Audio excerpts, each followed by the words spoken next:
नमस्कार, मी बसवेश्वर आखाडे. माझी शाळा माझे एक कार्यालय या आपल्या युट्यूब चॅनलवर आपल्या सगळ्यांचं स्वागत करतो. सध्या मित्रांनो, शालार्थ मधील बदल व त्याचा पाठपुरावा या विषयासंदर्भात आपण सगळेजण या ठिकाणी कामात आहोत आणि शासनाचे तसे आदेश सुद्धा या ठिकाणी आपल्यासाठी आहेत. नक्कीच काही काळजी करायसारखं नसतं, फक्त थोडा पाठपुरावा करताना थोडा मानसिक आणि शारीरिक सुद्धा त्रास या ठिकाणी आपल्याला होतो, पण काळजी करू नका.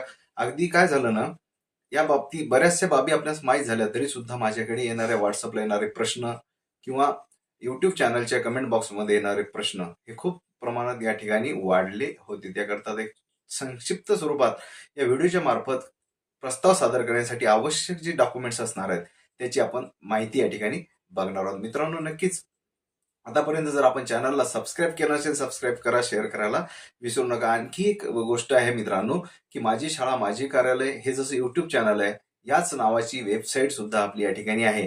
आणि आपल्या या वेबसाईटला या ठिकाणी कॅशबुक कोर्स म्हणजे कॅशबुक म्हणजे कीर्द आणि खतावणी आणि 70% 30% शासनाचे खर्च या सगळ्यांचा इत्थंभूत म्हणजे चांगला प्रशिक्षण कोर्स या ठिकाणी तो सुद्धा तुम्ही करू शकता. त्यासाठी स्क्रीनवर दिलेल्या नंबरवर तुम्ही मला कॉन्टॅक्ट सुद्धा या ठिकाणी करू शकता. सोबतच आहे पगार बिल कोर्स म्हणजे शाळार्थमध्ये जे पगार बिल करतो ना आपण, याचा सुद्धा एक कोर्स या ठिकाणी लॉन्च केलेला आहे. नक्कीच तुम्हाला जर करायची इच्छा असेल तर नक्कीच संपर्क माझ्याशी साधू शकता. चला तर मित्रांनो, बघा तुमच्या स्क्रीनवर आहे नियुक्ती दिनांक, जन्म दिनांक, नाव बदल, जेंडर बदल एवढ्या प्रकारच्या अडचणी आपल्याला सध्या शालार्थ प्रणालीमध्ये या ठिकाणी येऊ घातलेल्या आहेत. आणि याचं काय होतं, याचं आपल्याला काय दुरुस्ती करायची आहे जेणेकरून काय तर आपली ई केवायसी त्या ठिकाणी व्हॅलिड झाली पाहिजे. अगदी याचीच माहिती आपण बघूया. चला तर पहिले आपण आहे ती नियुक्ती दिनांक. नियुक्ती दिनांक म्हणजे काय तर appointment date, first appointment date. एखाद्या वेळेस शालार्थमध्ये ही भरत असताना नजर चुकीने ती भरल्या गेली जाऊ शकते. अशा वेळेस यासाठी आपल्याला प्रस्ताव सादर करायला लागणार आहे वरिष्ठ कार्यालयाकडे.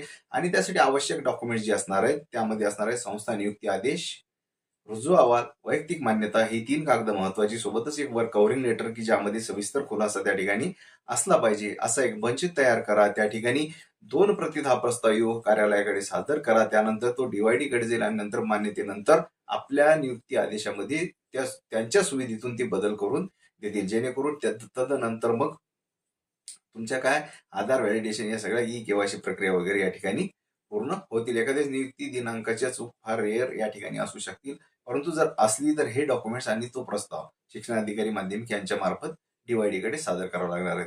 आणखी जी चूक होती आपली जन्म दिनांक, अतिशय मेजर चूक या ठिकाणी म्हणजे म्हणता येईल, कारण हा सेवानिवृत्ती सी रिलेटेड ही बाब या ठिकाणी असल्यामुळे ही जन्मदिनांक दुरुस्त करून घेणं गरजेचं आहे. आणि ही जन्मदिनांक, आधार कार्ड, शैक्षणिक कागदपत्र लक्षात घ्यायचं आहे.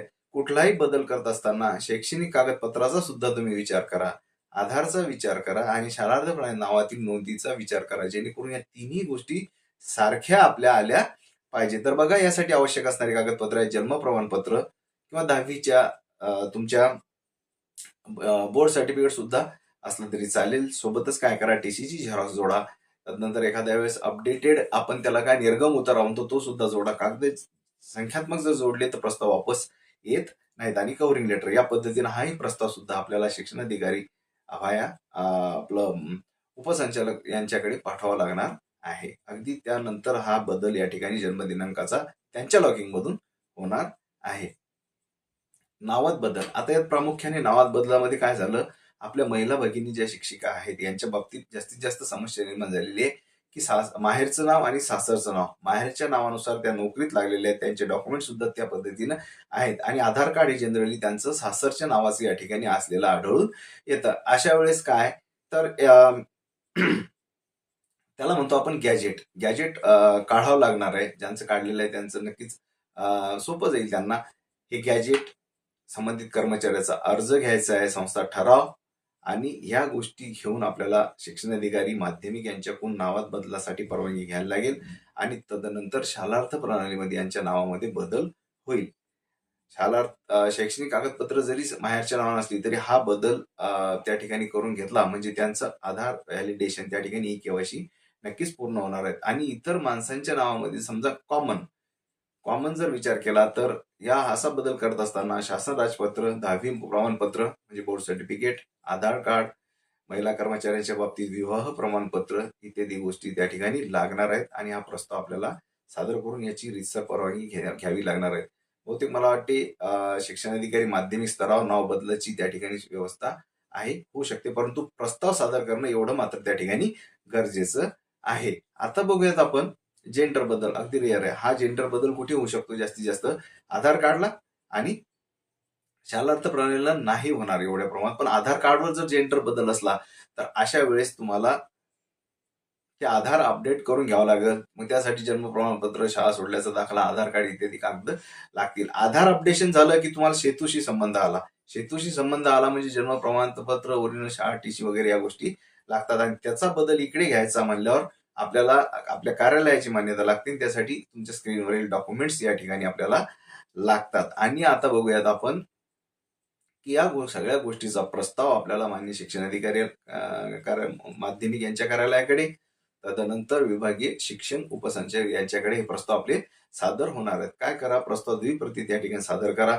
आणि काय की AOI, वाय अशा ज्या गोष्टीच्या चुका आहेत त्या आपल्या स्तरावर सुद्धा या ठिकाणी पे युनिट मार्फत आपण करू शकतो. हे करत असताना आपल्याला पे रोल, त्या शालार्थ प्रणालीमधील पे रोल चेंज डिटेल्स मध्ये जायचं आहे. आणि चेंज डिटेल मधल्या पहिल्याच टॅबवर आपल्याला नाव दिसते, त्या ठिकाणी बदल आपल्याला करता येतात. त्यानंतर आणखी एक अडचण लोकांना येत आहे की ते इफेक्ट डेट टाका असं एक त्या ठिकाणी पॉपअप विंडो येते. तर त्यामध्ये इफेक्ट डेट ज्या तारखेला आपण बदल करतोय ती इफेक्ट डेट तुम्ही टाकू शकता. त्याखाली आपला कार्यालयाचा आउटवर्ड नंबर आणि तारीख टाकून हा फॉरवर्ड करायचा आपल्याला पे युनिटकडे जाणार आहे.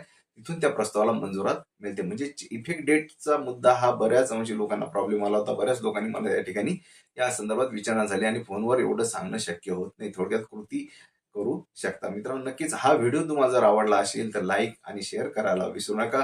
चॅनलला नवीन असाल सबस्क्राईब करायला विसरू नका. काय अडचण असेल तर नक्की तुम्ही व्हॉट्सअपला मेसेज तुम्ही करू शकता. आपल्या याची वेबसाईटची लिंक डिस्क्रिप्शन बॉक्समध्ये दिलेली आहे. व्हॉट्सअप ग्रुपची लिंक सुद्धा डिस्क्रिप्शन बॉक्समध्ये दिलेली आहे. त्यानंतर तुम्ही रुजू होऊ शकता, त्याला जॉईन तुम्ही करू शकता. भेटूया पुन्हा नवीन माहितीसह नवीन व्हिडिओमध्ये. तोपर्यंत धन्यवाद.